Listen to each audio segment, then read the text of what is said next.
So Apple has made some of the best phones ever, with the iPhones being some of the top leading phones even for today.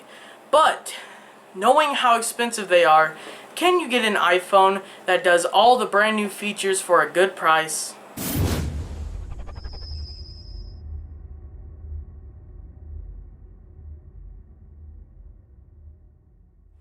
Hey guys, welcome back to T2R Tech. Today we're going to be talking about this right here, the iPhone 5S. Not 5S.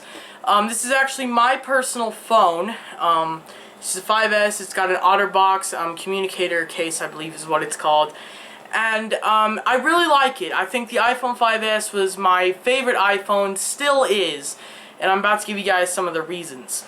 So, most of you guys who probably want an iPhone are thinking, oh my gosh, there's the new iPhone 6S, all of that crap, it's so huge, and it does 4K, and it's got the A9, blah, blah, blah, blah, blah. But, you might be looking at all these specs and thinking this is godlike, but, have you seen the price tag?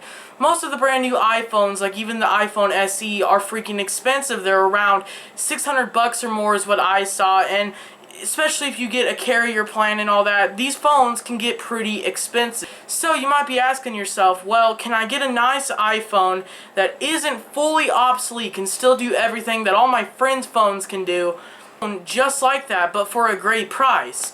Well, you actually can, and the price is around 200 bucks, and you can get the iPhone 5S. Now, the only real difference between the 5S and the new iPhones is the 5S does not do 4K recording, and it does not have the same processing chip. But really, if you look at it, the A7 and the A9 chip really are not that different as far as a speed drop. I mean, really, the A7 might be just like a tad bit slower than the A9, but really it's not. I mean, it plays apps fine, it navigates through your reminders, your calendar, it calls, everything works smoothly. Maybe if you like install so many apps or try to run a bunch of apps at once, of course your phone's going to start slowing down, but I imagine even the A9 chip's going to be like that. Computers are computers. You do too much on them, they're going to start slowing down while you multitask. But and another thing is, from the difference from the 5 and the 5S and the 6 and the 6S and the SE is the 4K recording. And really, guys, if you're wanting a 4K camera, why don't just go get a 4K, like actual 4K camera? Because yes, it might say it's got 4K, but the quality on a phone's 4K camera compared to an actual 4K camera is really different. If you look at a 4K camera, it's a little bit better. That's because a phone 4K camera is great. It just wouldn't make sense. Yeah, it might look amazing, but if you look at a actual 4K camera, it's a little bit better. And of course, that can be argued about forever, days on and on, but that's just what I think. And really, the 5S can do 1080p recording, and really that's good enough for YouTube. I mean, come on. If you're just going to make like a vlog or something, I mean, you don't really have to have 4K, because that's going to take forever to upload. It's going to use up your storage, so if you're going to be using your phone just for 4K, I'd get like a huge SD card. Well, iPhones don't even have SD cards, so I'd get one of the huge internal storage, and that's going to cost much.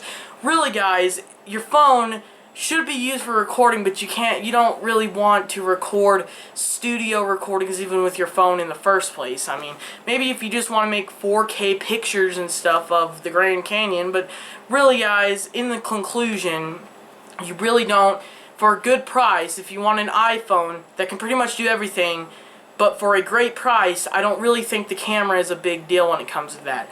So that's basically the only differences, besides the size and stuff. But the SE is basically the iPhone 5S design, size, and everything, but different internals with the iPhone 6S stuff in it. And really, that, I mean, isn't really, that's going to basically be buying a 5S for more. So you might as well just buy a 5S for a good price.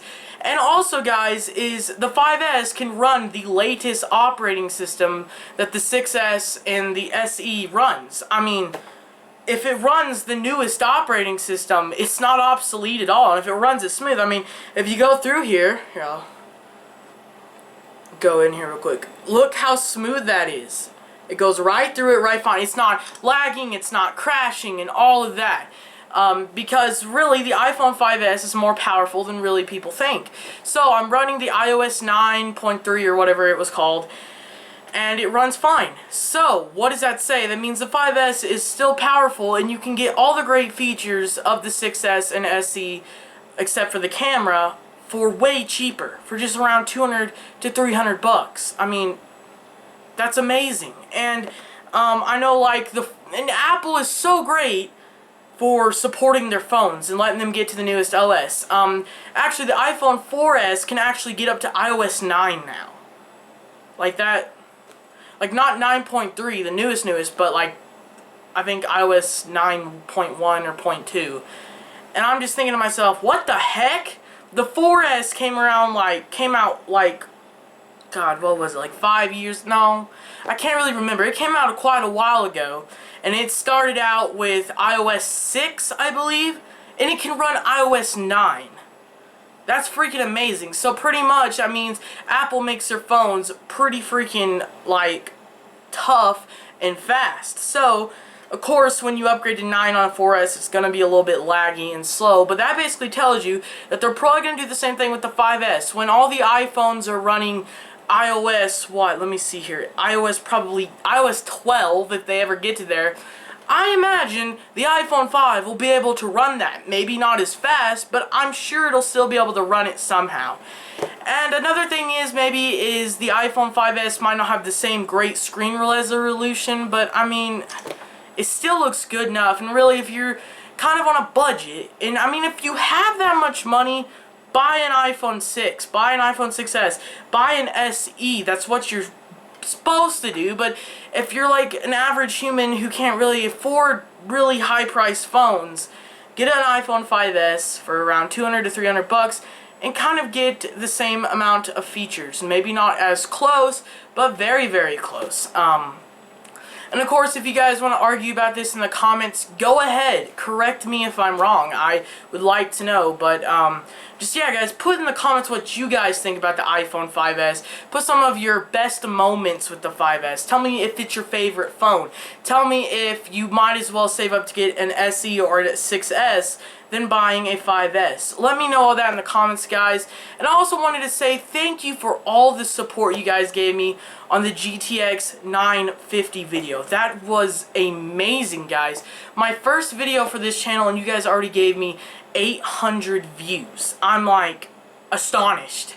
And I saw you guys commenting, asking me, telling me great, and everything. You guys want me to keep it up. Well, this is basically telling you guys I'm going to be making T2R Tech videos more often now. So, if you guys want some video suggestions, put in the comments. And thank you guys for the support. I really appreciate it.